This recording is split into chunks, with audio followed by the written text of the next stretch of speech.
difficulty finding a seat, the west transept has plenty of seats,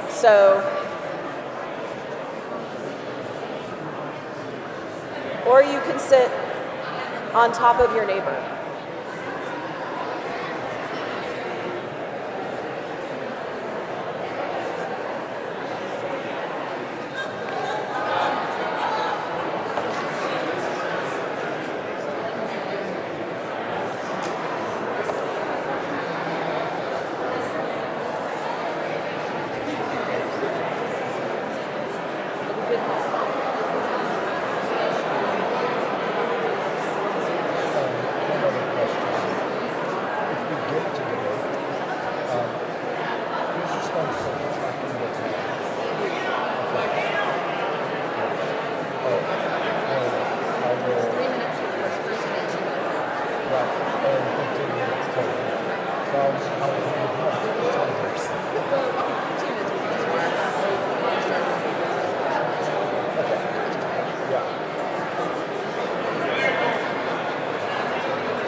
Kingman could please find a seat.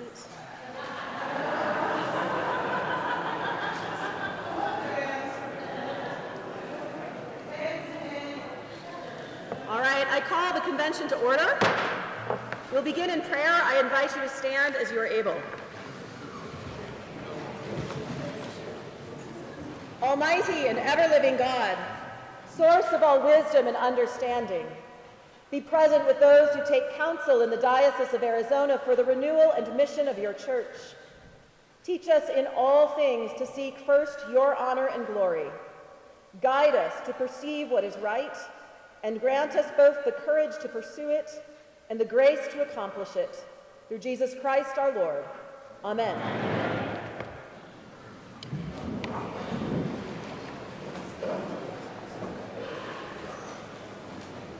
I send my greetings to our companion diocese, the Diocese of Western Mexico, who is being represented today by Padre Jesus David Portillo.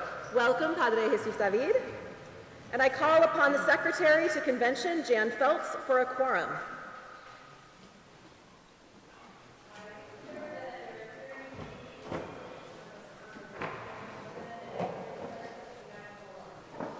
Thank you, Jan.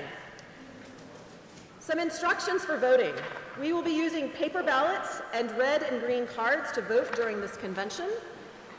When you have your ballots for votes with multiple answers, please select more than one when you vote. As we've said, we will be using paper ballots for the elections to offices, and so help me God, we are using paper ballots because we are not having a contested election in 2024 in Arizona. When there are votes where there is simply a single choice, like yes or no, for yes, please hold up the green card, and for no, please hold up the red card. Let's practice. Is the weather today better than it has been recently?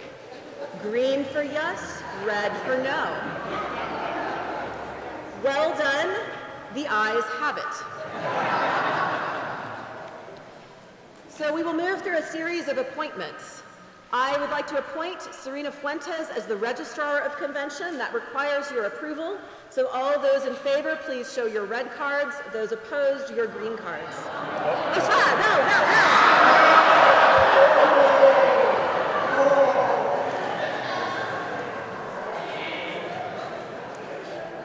Serena is justly appointed as the convention, apparently despite the efforts of the bishop. I would like to appoint the following people to the Committee on Credentials. There need to be 3 lay people and 2 clergy members. So I appoint Will Strong, Sarah Haas, Natalie Vandeveer, the Reverend Allison Cornell, and the Reverend Canon Dan Tantamonico to the Committee on Credentials. I appoint the following as the inspectors of the election. The head tellers will be Kathy Jackson and Kathy Black. The tellers will be Susan Hillman, Eileen Veach, Don Veach, Mary Brooks, Lori Brooks, Sandy Bryant, Cynthia Carson, and Patricia Myers. I will appoint Canon Don Bivens as the Chancellor of the Diocese, which requires your approval, so please show your green cards to approve Don as your Chancellor. Thank you very much. Welcome. I'm going to appoint Patrick Ty as the Vice Chancellor of the Diocese, the Reverend Hunter Ruffin as the Parliamentarian, and Maria Felix as the Historiographer. Deacon Michael Halley, who is the Chair of the Nominations Committee, has been caught in a weather flight delay and is not here.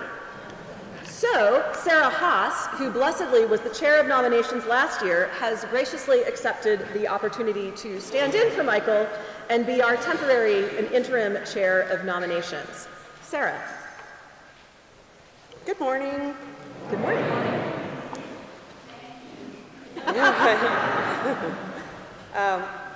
So first off, I call for the election of the Secretary to Convention. Our current nominee is Jan Feltz. I call for nominations from the floor. Are there any nominations for the Secretary to Convention? Sarah, they need to know it's the pink ballot. Oh, yeah. Okay, so there are no nominations, so we will move forward, but I want to make sure everybody is using their pink ballot. So that's the first ballot. It also says ballot number 1 at the top if you are impaired by color. So next we will call for the election of standing committee members in the clerical order. We will be electing 2 for a 3-year term. The current nominees are the Reverend Michael Halley, who is in trouble with me right now, by the way. No. The Reverend Rod Hurst and the Reverend Hunter Ruffin. I now call for any nominations from the floor. Are there any nominations for standing committee in the clerical order?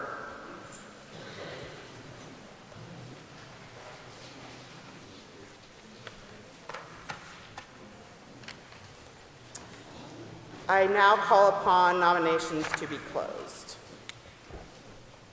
I next call for the election of the standing committee members in the lay order.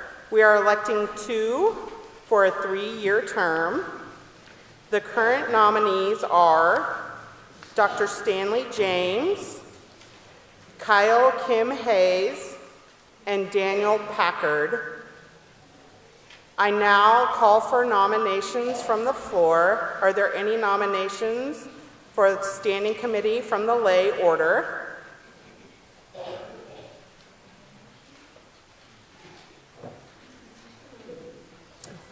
I therefore call for nominations to be closed. We will next move on to the disciplinary board. I call for the election of the disciplinary board in the clerical order. We need to elect 3 for a 3-year term. If we do not have sufficient nominees to fill all roles at convention, the bishop will then appoint members of the disciplinary board. The current nominees are the Reverend Aaron Cox-Oney and the Reverend Scott McComas. I now call for nominations from the floor. Are there any nominations for the disciplinary board in the clerical order? So please go to a microphone, which is right there, for nominations from the floor. I'm very loud. But my bishop said, go to the microphone. Where's Sean? I would like to nominate, do I talk to you or to him? To me. I would like to nominate the Reverend Sean Rutledge. Your name, please? Yes. I'm Aaron. So when Aaron you Cox-Oney. Yeah, so for everyone who goes to a microphone, hi, I'm Erin Cox-Oney. I am from All Saints on Central, and I nominate Sean Rutledge for the disciplinary board. What she said. Sean, do you accept the nomination? Yes. Okay. Please add Sean Rutledge to your ballot, the pink ballot. Are there additional nominations from the floor? It's up on the front for you, but if you can't see it, that is SHAWN Rutledge, RUTLEDGE. All right. Steve, you're doing a future one? Okay. Are there any other nominations from the floor at this time? Okay, then I call upon the nominations to be closed. I now call for the election of disciplinary board in the lay order. We need to elect 3 for a 3-year term. There are no current nominees in the lay order. If we do not have sufficient nominees to fill all roles at convention, the bishop will appoint members of the disciplinary board. I now call for nominations from the floor. All right. Steve. Right, Reverend Madam, I'm Steve Keplinger, Grace St. Paul's Episcopal Church, and I'm nominating Kim Braun in the lay order to the disciplinary board. And Kim, are you here and do you accept? Wonderful, thank you. So we will put the names up on the screen so that you can write them down, but spelling doesn't count for this ballot. Just get close. Debbie. The Reverend Canon Debbie Royals, Diocesan Staff Canon for Native Ministry and Four Winds. I nominate Clyde Coombs. Clyde, do you accept? Yes. Great. The Reverend Canon David Chavez, a rector at All Saints of the Desert, and I put forward, nominate Kevin Nicastro. And Kevin, do you accept? And Kevin, what is the proper spelling of your name?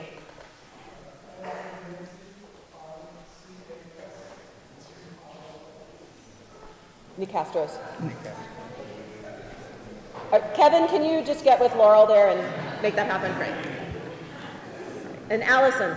Are you putting that in the right slide, Laurel? It's not coming up. It may not be showing that well. Yeah, she's probably got to.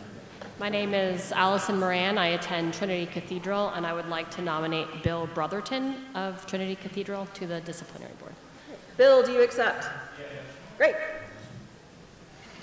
All right, so Laurel, we also are adding, sorry, hold 1 second. Bill Brotherton. Yeah, like Brotherton.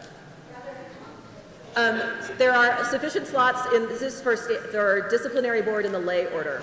So there were no people listed, so you just write them in, 1, 2, 3. Are there any, yes? Kim Litzy?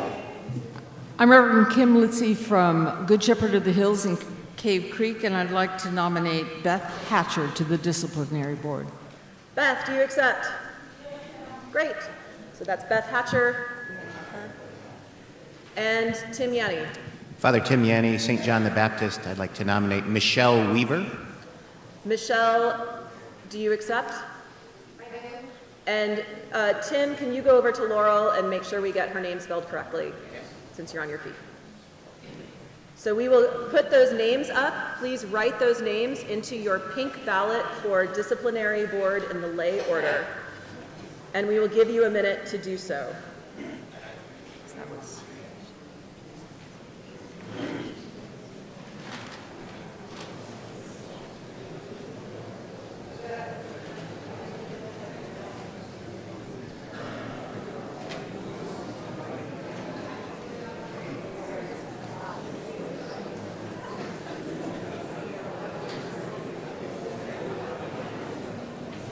Good? Laurel, we good? All right, so we're going to give you a minute to write that down, but if you could do so expeditiously. So the candidates in the lay order for disciplinary board are Beth Hatcher, Kim Braun, Canon Clyde Coons, Kevin McCastro, Bill Brotherton, and Michelle Weaver. Are there any other nominations from the floor? Sorry. Are there any other nominations from the floor? If no, I call upon the nominations to be closed. Thank you so much, Sarah. You are so welcome. You are Happy to serve. blessed are you among women. All right, so you may now fill out your pink ballot and vote. As a reminder, you are to vote for 1 candidate for secretary to convention, 2 candidates for standing committee in the clerical order, 2 candidates for standing committee in the lay order, 3 candidates for disciplinary board in the clerical order, and 3 candidates for disciplinary board in the lay order. Yes, Allison? Will we have an opportunity to hear from those that we just added to our ballots to know? No, we had the candidates forum was last week. Okay, just checking. Once you have completed filling out your ballot, please pass your ballot to the outside aisle of your pew and a volunteer will come collect them.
Water would be good. Scotch?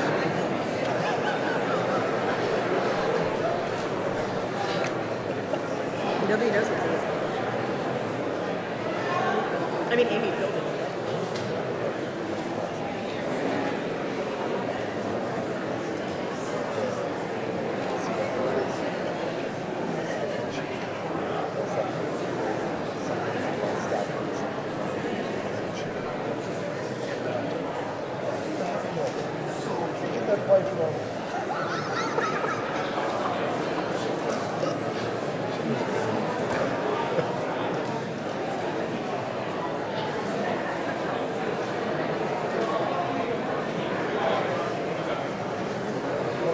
Dropped one.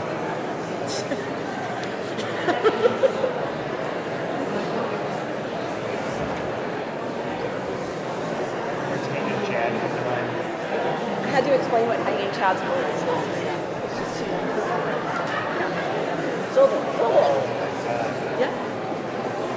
Hi, Kathy. Are there any more ballots to be collected? If you are done, That's one problem. all right, I believe the tellers have all the ballots and are about to depart. So, there's one more. We want to enfranchise everyone who is legally able to vote.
right, I believe we have all of the ballots collected now.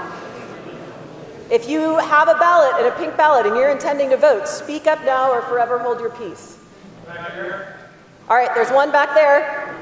Kathy and Mary, there's one ballot in the back. In the very back.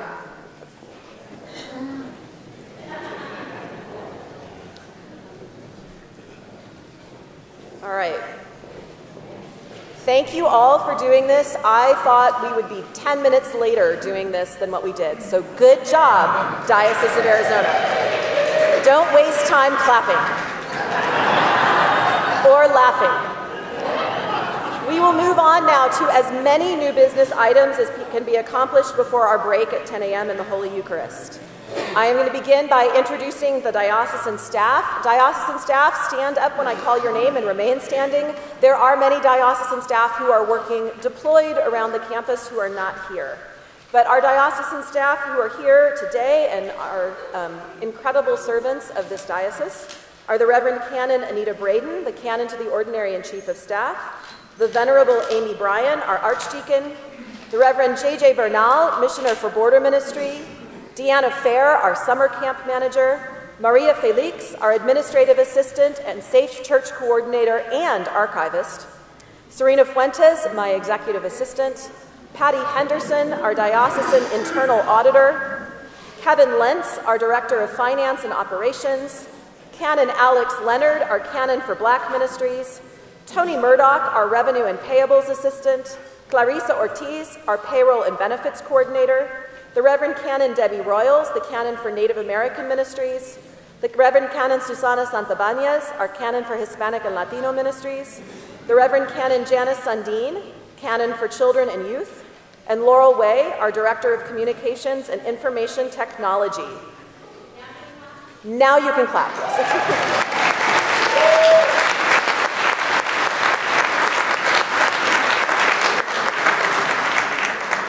So I am incredibly grateful to our staff for everything they do, but particularly this week for, I'm going to say it now, for pulling off convention. It hasn't fully happened yet, but we're close. You can feel it, it's going to happen. Next, I am going to name our honorary canons for this year. And that means I'm going to flip to the page where I have my stuff. There we go. So I'll invite you up. I'm going to read your citation and then invite you up. So our first honorary canon that we're making this year is the Reverend Laura Adelia. Laura is a retired U.S. Air Force chaplain and lieutenant colonel and served for over 26 years in the Air Force, Reserves, and National Guard. She showed up in my office in 2021 asking, "Do you have any interest in starting a ministry with veterans? If so, I feel called to serve." And I had always wanted to find some way of connecting the various congregational veterans groups with one another and find better ways to connect and serve both the veterans in our congregations and those in our communities. So my answer was an enthusiastic yes. And in these 3 years, Laura has added new ministries and congregations, helped coordinate efforts at others, and lifted up the needs and skills of veterans across the Diocese of Arizona. She's also been a speaker at local veteran events and helped connect nonprofits with our churches and churches with nonprofits. In her spare time, and I don't know how she has spare time, she is a committed lover of dachshunds and a metal worker. Laura, for your wonderful service in caring for veterans and helping our congregations serve those who served, it is my joy to name you an honorary canon of the Diocese of Arizona. Please come forward.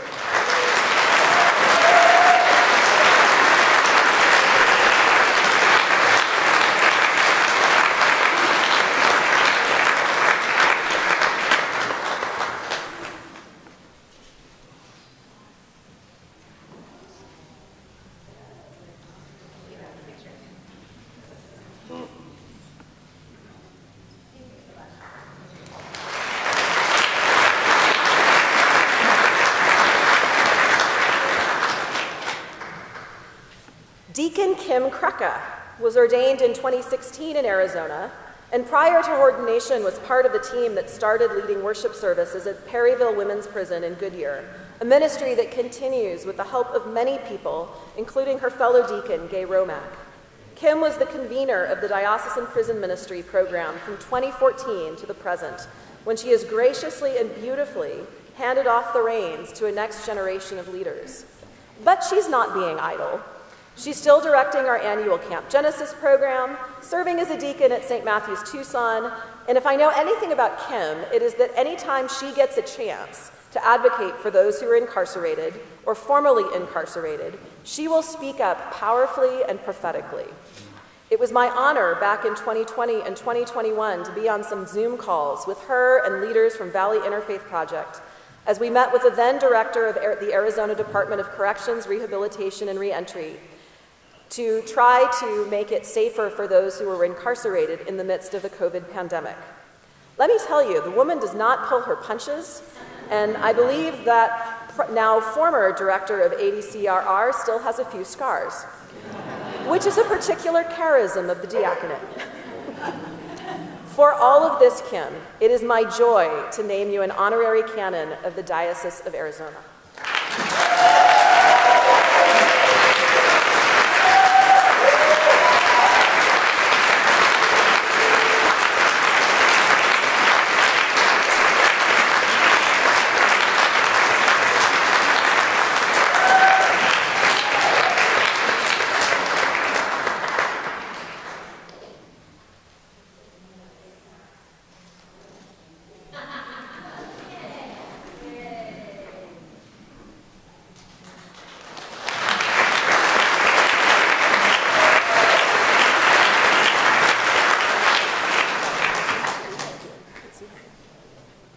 ¿Hay Sister Lika aquí? Yes? Sister Lika, are you here? Yes, okay, muy bien. So Sister Alma Angelica Macias, more commonly known as Sister Lika, has been serving the people of Nogales for many years. Lika was born and raised in the southern part of the state of Jalisco and is raised in a large and loving Roman Catholic family and continued her formal education at the University of Guadalajara. During her student years, Lika took religious vows with the Misioneras de la Eucaristia. After finishing her university studies, Lika went on to study at the Jesuit University of Guadalajara, where she was awarded degrees in communications and social work. As a religious, Sister Lika served in various ministry contexts throughout her beloved Mexico, serving vulnerable populations and advocating for the civil rights for various indigenous communities. Lika was commissioned by her order to pursue her pastoral vocation in Italy. While serving a parish in Italy, the bishop of the region discovered her artistic sensibilities and talents and commissioned her to study with masters of Byzantine iconography in Russia and Greece. And at the tail end of her pastoral work abroad, Lika engaged in pastoral work in Chechnya. Lika's artistic work and iconography have been featured in the New York Times, and one of her works was gifted to Pope Francis. Her works of art are known for the use of bold colors and for the representation of concrete realities facing vulnerable communities. Currently, and this is how we know her, Lika serves as the director of La Casa de Misericordia y Todas Naciones in Nogales, Sonora. La Casa is a shelter for migrants, for families, single mothers with children, and single women in search of asylum to the United States of America. In these past years, working with her, with Cruzando Fronteras, I see how Lika spends every day forming a community of loving support for people who are transiting through Nogales and seeking asylum in the U.S. I cannot fully describe to you what an amazing community it is. Every person there knows that they are loved, and every person who is there knows that they have a job and a ministry to help the community continue to function. And I encourage you to speak with her and spend some time with her today, or to visit La Casa and to get involved with Cruzando Fronteras if you have not already. And so for her work, her friendship, and her faith, it is my joy to name Sister Lika as an honorary canon of the Episcopal Diocese of Arizona.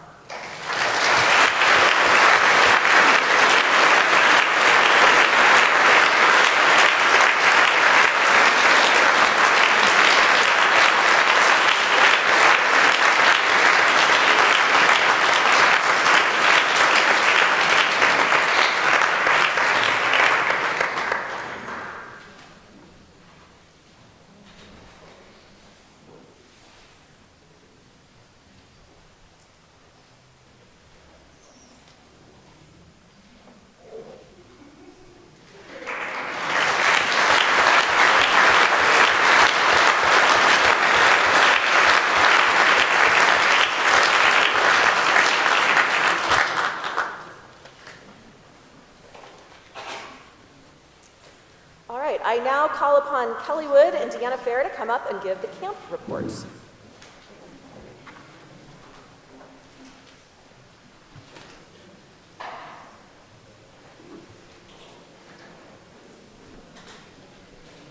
I call upon someone to go out and find Kelly Wood and Deanna Fair, and I am going to do the clergy introductions while they are found.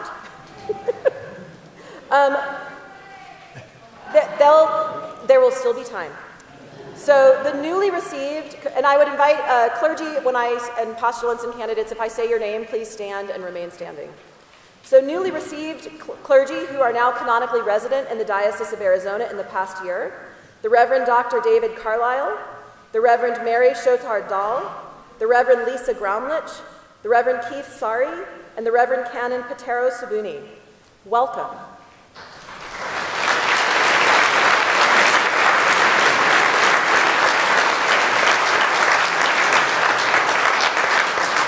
Next, those who were ordained in the past year: the newly ordained priests, the Reverend Lucian Taylor and the Reverend Michael Seiler, and the newly ordained deacons, the Reverend Francis Coleman and the Reverend Michael Smithson. Welcome.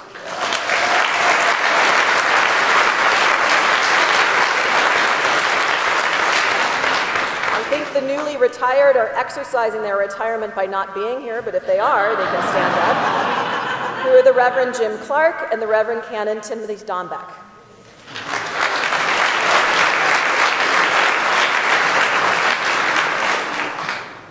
And I'll do all of the candidates and postulants together, so save your applause till the end of that. Candidates for the priesthood are Vincent Carancini, Sam Christopher, Daniel Collier, Brad Eubanks, and Alexander Swain. The postulants for the priesthood are Edwin Andrade, Maddie Bowen, Carter Johnson, Elizabeth Clark, James Newman, and Jacob Verheen. Candidates for the diaconate are Mary Brooks, David Powell, and Sherry Simon. And the postulants for the diaconate are James Graves, Susan Hillman, Kim Kennedy, Barbara Lopes, Jennifer Lopez, Tamara Noel, Dale Ann Peterson, and Edgar Stone.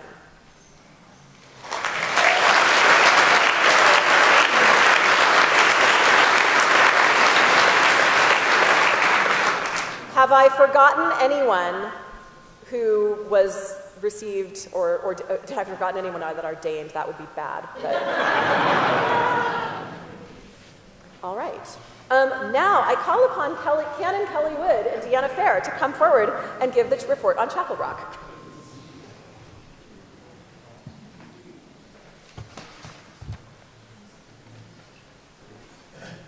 Hello, everyone, and good morning.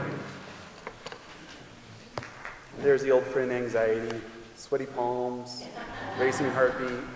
I was fine 20 seconds ago standing out there. But anyway, here we are. This place is incredible. This is the first time I've ever been here. It makes me think that really Father Robert's job is easy. It just kind of comes to you. So I just want to call attention. I submitted a report for the Diocesan Convention Journal. Please, if you have questions about kind of the year-round business type things, come by my booth. I will talk to you at length about that. And please know that the business side of things at Chapel Rock are going really well. This looks like it's going to be just a fantastic year for us. So I want to spend this time and highlight something that is really pretty special. We received a letter after this year's summer camp program, and usually when letters come in from parents, it's one of those that's like, oh no, something happened that I didn't hear about, and now I'm hearing about it in written format, and it's a one-way line of communication, which isn't great. But this one is the exact opposite. It's as if we paid this individual to write this letter. We did not. This was completely unsolicited. So I just want to take a second and read this to you. And it was actually addressed to Deanna, but I didn't have a speech written, and she was like, well, you should read this letter. That'll take up the time that they give you. So I was like, all right. So here we go. Good morning. This is Mr. Lee, dad of Greg from South Korea. I'm writing you this letter in order to express my deep gratitude for you. Thanks to your support and consideration, Greg could conclude the wonderful Chapel Rock summer camp. He loved worship. What? We still talk about his memory in Prescott, and he misses the great and fun time with friends and teachers there. Specifically, Greg thanks Mr. Thomas to care for him while he cried with homesickness. Mr. Thomas was the summer camp counselor this summer. After coming back home, he is more cooperative, and he became more welcoming to other children. He still remembers some prayers and songs he learned at Chapel Rock. Without your generosity and big support, without your generosity and big support from the Diocese of Arizona Episcopal Church, it would be impossible for him to participate in this wonderful program. Thank you, and I'll also share what I have with others when I return home. Best.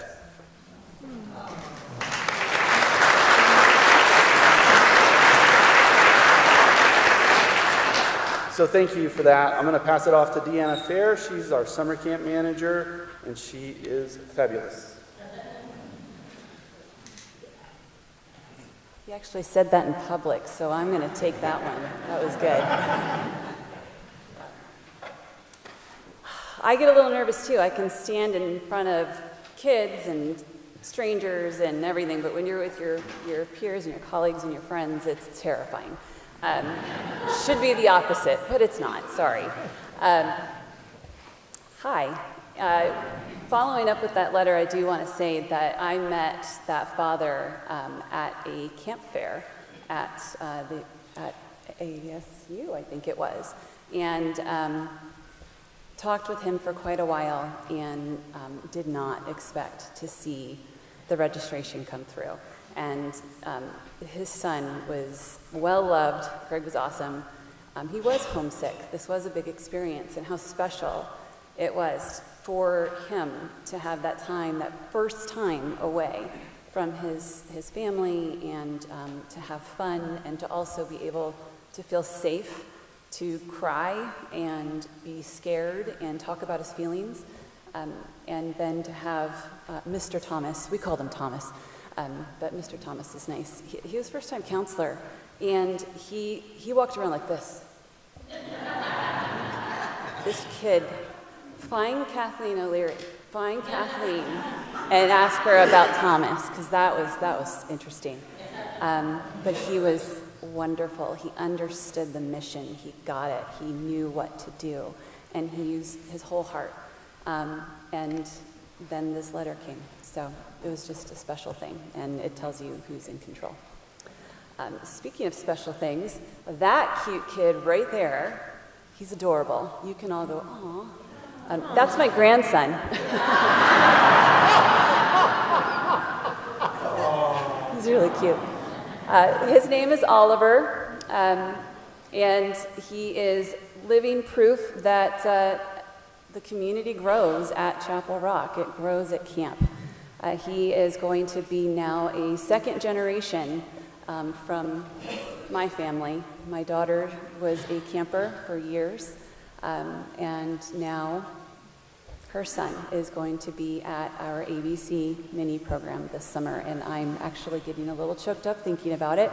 But he has loved camp. He's hated that I've been gone. He hates that part, but he could not wait to be a camper.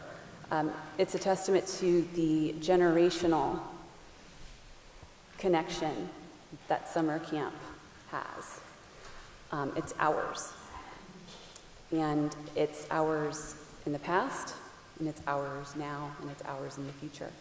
And we are really excited to be moving forward into our vision, into programs where we know that this is going to affect future generations, and we want to make sure that these campers walk away from an experience that is meaningful and is going to change the world. So we are introducing, and that was a big statement, but I think it's possible, because we are introducing some modifications to our current WILD program under the umbrella of the Servant Leadership Program is what we're going to be calling this. And servant leadership obviously is going to be exampled by, Jesus. So you can't go wrong. This is why I feel like we can change the world, right? We're going big. So But we're also introducing a sister program called Lead Out. Not everybody wants to go on a backpacking trip. Not everyone wants to, climb a wall. I'm kind of one of those people, and campers have been asking for something like that, but just not the outdoorsy stuff. So we are going to be launching a program. It's going to be 1 week for this summer and see how it goes, and then maybe we'll incorporate more. But it's going to have a model where we incorporate community service, and we have already partnered with several organizations in Prescott. One happens to be a really cool retirement home for dogs. I don't know how you can get better than that. As a dog even. So there's going to be some pretty great things that come out of that program, I think, and I think some of the greatest parts are going to be our campers. Also, the schedule has been posted. Please visit chapelrock.net and take a look at the dates and the prices for summer camp. We are currently looking for volunteers and chaplains. If you like kids, that's kind of an important thing. But if you like kids, reach out to me, Deanna at azdiocese.org. Super easy to remember. I would love to talk to you more about it. I'd love to come to your congregations and talk to you about ways that you can be a part of camp, affect camp, or just talk. I like to do that, obviously. I'm still talking. We also have a QR code. Please capture that. It's a link to a video. Who doesn't like a video? But it really does show you in less than 2 minutes how much fun camp can be. But also, it shows you how important camp can be. And with that, I thank you.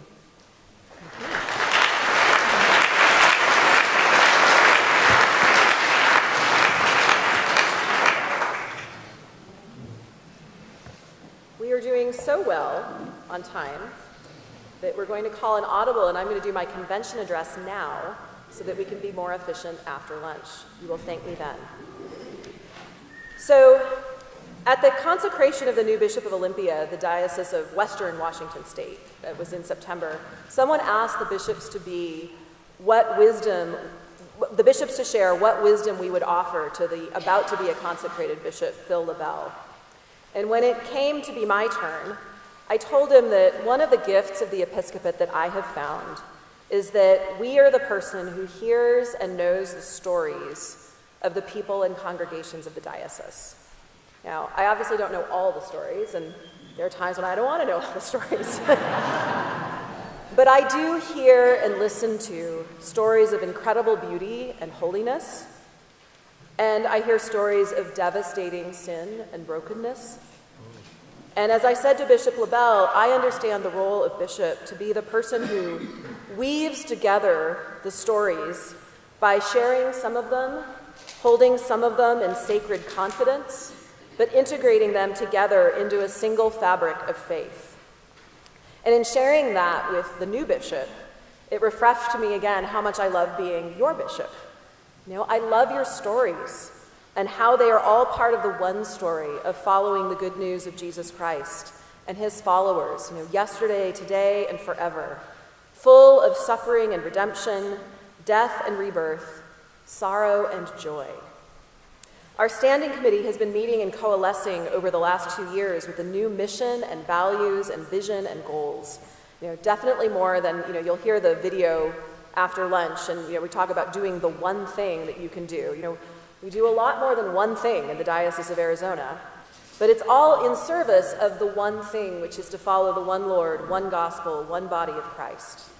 And I've tried to organize my thoughts this year in terms of those diocesan goals, knowing that there's no way to put everything, every story, every single thing that we're doing collectively into a single convention address. But the first goal that the Standing Committee has set for our diocese is to grow the church in membership and spiritual depth. One of those is easy to quantify, one of them is not. In membership, the diocese grew from 2022 to 2023 in terms of our average Sunday attendance, from 4,916 to 5,187. And we grew the year before that, too. COVID knocked us and everyone down, and we are not collectively, as a diocese, at the size we were in 2019. But we are growing. And some churches are back to where they were in 2019 or larger than that. Size isn't everything, but we hear so often the narrative of church decline.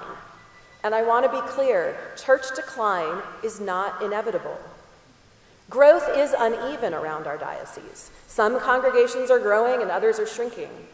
And I don't believe that those congregations that are shrinking love Jesus any less than the churches that are growing. But growth can happen in congregations of any size. And I want to give 3 examples of that, because these are real congregations in your diocese that are growing. St. John's Episcopal Lutheran in Williams is a small church, but their average Sunday attendance went to from 14 to 18.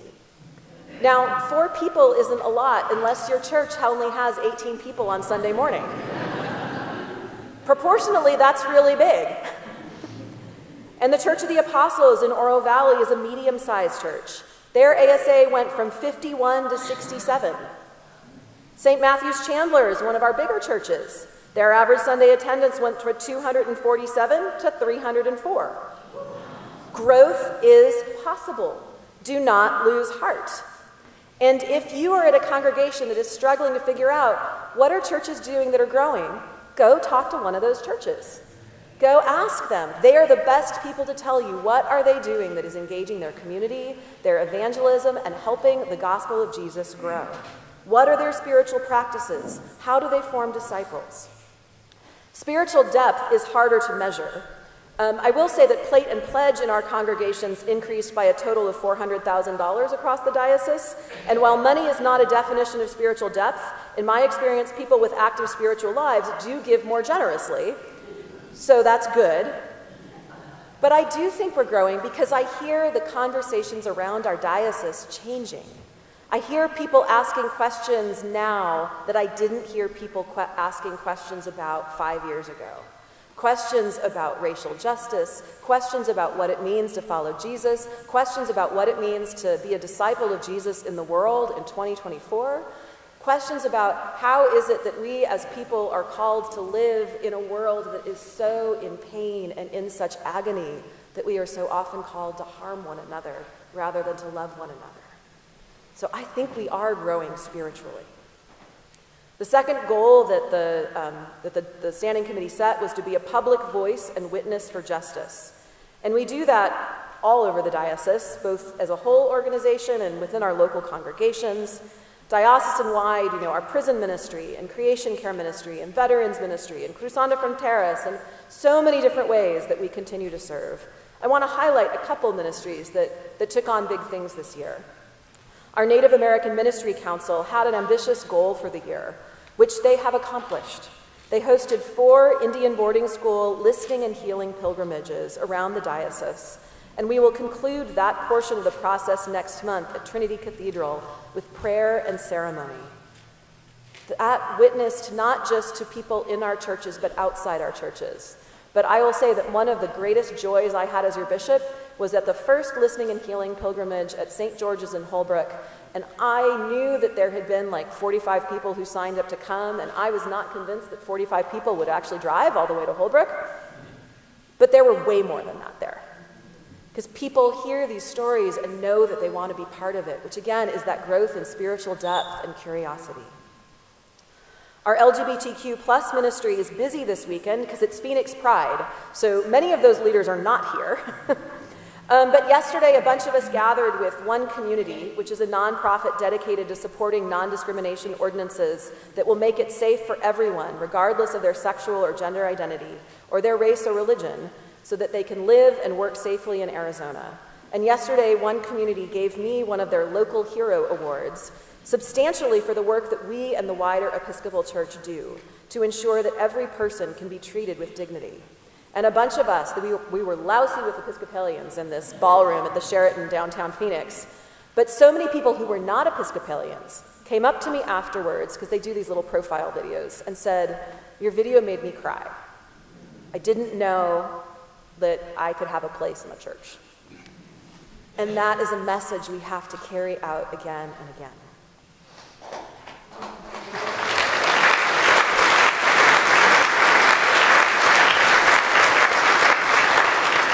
Earlier this week, I was down here in Tucson at an ecumenical prayer vigil for the election. And I know that many of you in your congregations are participating and working in various ways to help gather our nation around a safe, fair, and free election, whether through prayer, through encouraging members to be poll workers and volunteer, through offering classes and events where we can speak and listen across political and cultural differences. We are doing the work. And I usually think of justice work for most of my ministry as being kind of fiery. And I like that role. It's about inspiring and whipping up passions so that people care enough to act. But I can also see that right now in this moment, part of justice work is about breathing deeply, slowly, and intentionally. Some of the justice work right now is about resisting provocation and maintaining our unwavering focus on becoming beloved community and healing that which is broken. We are still doing, we're not just sitting back, but we're doing so with thought and consideration and discernment about how best to serve the gospel. The third goal the Standing Committee set was to support congregations and communities of faith through programs, education, and financial resources. You will vote this afternoon on our financial statement of mission, and Susie Mortensen will walk you through all the financial support our diocese gives to our congregations. We would not have churches in our rural communities and our non-English speaking communities without that financial support. So well done. In 2025, we're going to make some changes to our lay leadership retreat in the hope of reaching more people.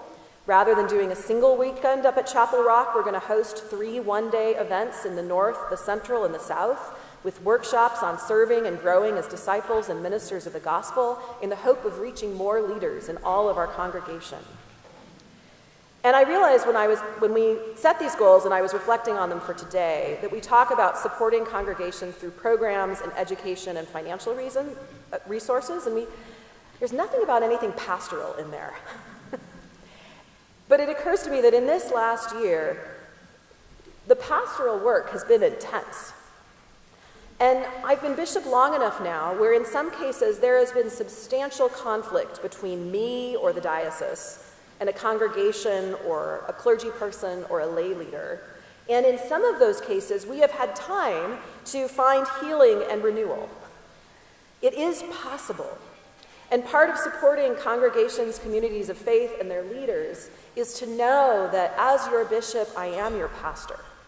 And I understand my role as pastor as being one of the ways that we support all of you in your ministry. You are loved, you are valued, and you have a shepherd who will both love you and protect you to the best of my ability. 2 representatives of our relationships outside the Episcopal Church are here now, and those relationships help remind us that while there is only one church, our experience of life in the United States is not normative across the globe. Padre Jesus David is from the Diocese of Western Mexico, and our shared ministry with them includes a women's retreat that women from our diocese have joined over Zoom, a host of parish-to-parish links, informal friendships, and shared meetings at La Casa de Misericordia about border ministry and asylum seekers. And we also have Bishop John Orino Omangi from the Diocese of Upper Southern Nyanza, Kisii here. I spoke last year about meeting Bishop John at the Lambeth Conference in 2022, and our diocese beginning some financial support of their ministry in 2023. And thanks to finally getting a visa from the U.S. State Department, my brother Bishop is here and has been visiting with many of you over these last weeks, sharing stories of his ministry, which he will do this afternoon for all of you. But hear this, we have much to learn from him and the Diocese of Kisii and the wider Anglican Communion. His presence this trip in our congregations, in our pulpits, and in conversation has brought about, it seems, greater understanding of our own location, for the privileges we experience as Episcopalians in the United States, and the hope for real friendship across an enormous chasm of distance and culture. As I said at one of the gatherings, my brother Bishop, I have need of you. The church in the United States has need of the church in Kenya. We have need one another, and Christ has need of all of us. So thank you for being here.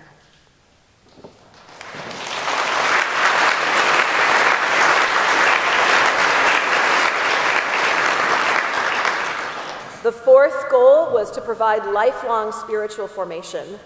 One piece of that I've heard from some people is asking for some more collective things we can do together. So this Advent, you'll be getting a notice of this next week.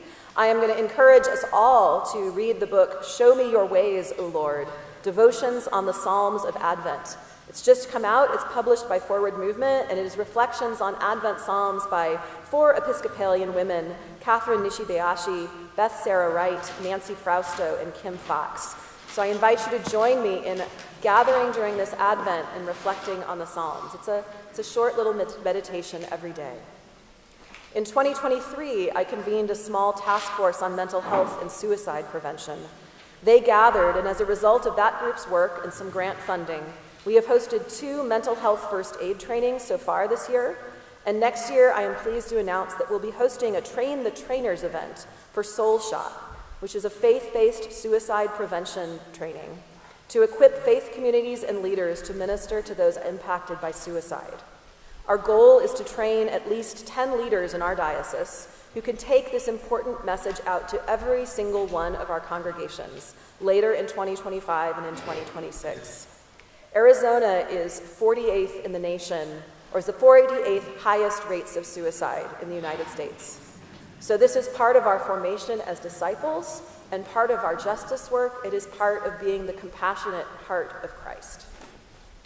We continue to form those who have already been ordained, and we initiated our Practical Priest Development Program for the first 2 years with the newly ordained priests, led by the Reverend Canon Erica von Haren, and serving new clergy in the dioceses of Arizona, Utah, and Nevada. In 2023, for the first time since I've been your bishop, we had a priest retreat separate from a deacon retreat so that both cohorts of clergy can get a more specialized retreat. Next year, we'll do the same, and then in 2026, rejoin for a full clergy retreat up at Chapel Rock together.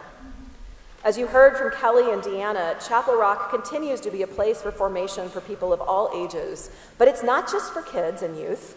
I'm so grateful for the development of the Young Adult and Campus Ministry Camp, which is coming up, Camp for Adults, and the Monastic Retreat, and all of these that are now bedrocks of our formation for people from all over the diocese.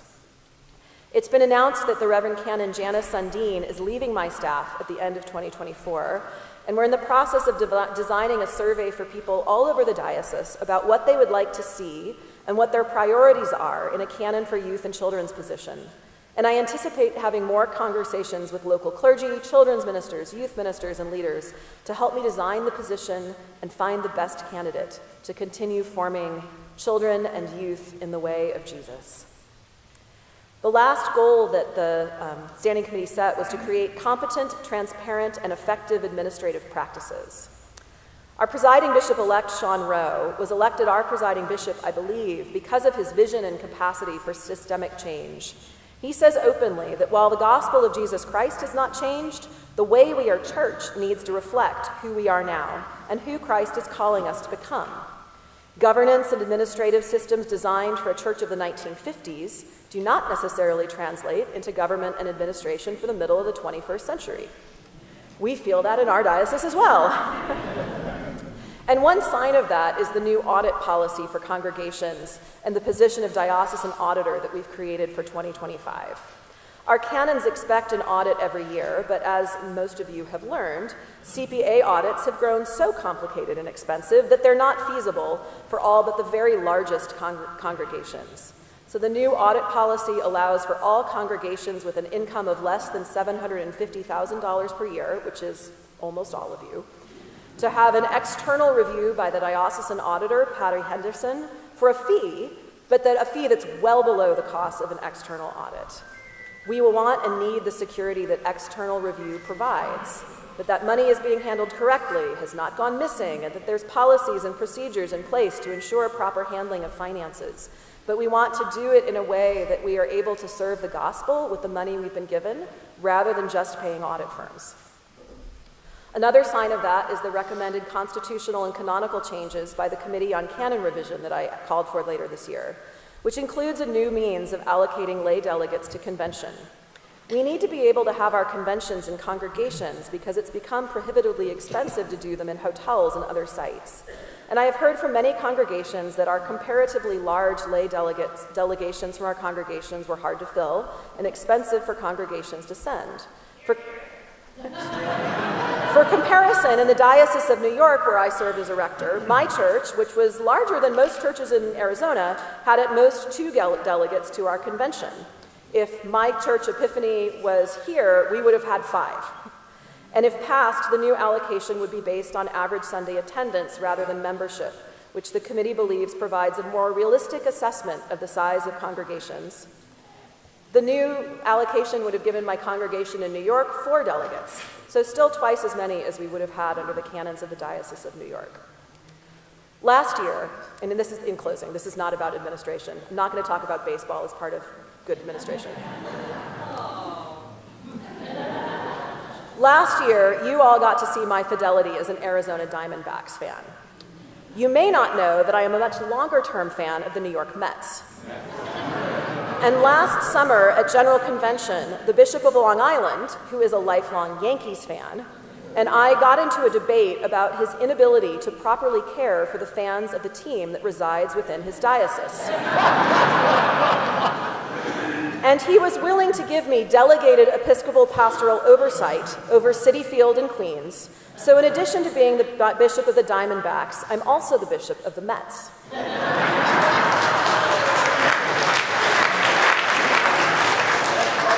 Now, most Mets fans think that their season turned around when Grimace threw out the first pitch. It also turned around about the same time that I became their bishop. I also wear purple. And the Mets theme is, you gotta believe. And between that and Ted Lasso, the Apple TV show about soccer, where believe is the sign that brings the team together, belief is in my heart. And next year, 2025, is the 1,700th anniversary of the Council of Nicaea. We believe. And I invite us all to consider what that might guide us into next year. What does it mean when we say, we believe? I see next year as Creed year. Dive into it. Look at the stories about how the Nicene Creed was created. Who was invited? Who showed up? Who didn't show up? Why? Who were the 2 bishops who voted against it, and why? How do the words of this creed, which are so central to our worship so many years later, support our faith? How do they challenge it? How do they unify it when we gather as a body, as we will do later today, and say, we believe? In New York, and I have imported this into our diocese, at the clergy renewal of vows on Holy Tuesday, the bishop introduces the creed. And the way we did it in New York, I don't know where this comes from, but I liked it so much we continued it. The bishop begins by says, I bid you remember that it is only when we love one another that we can truly say, we believe. And I believe that's true. It is only when we love one another that we can truly say, we believe. We love one another, and we are going to say, we believe in one Lord, one faith, one baptism, one God and Father of all. Amen.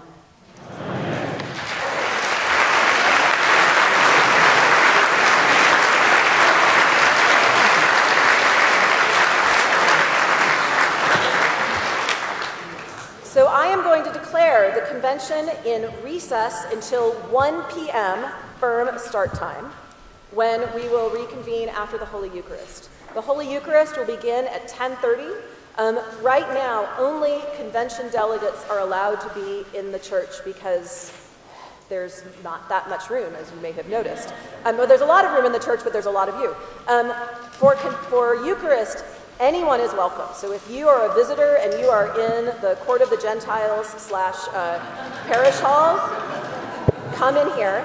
During the break of 30 minutes, I encourage you to get a cup of coffee, visit the exhibit tables, and be back in here to begin Eucharist at 10:30.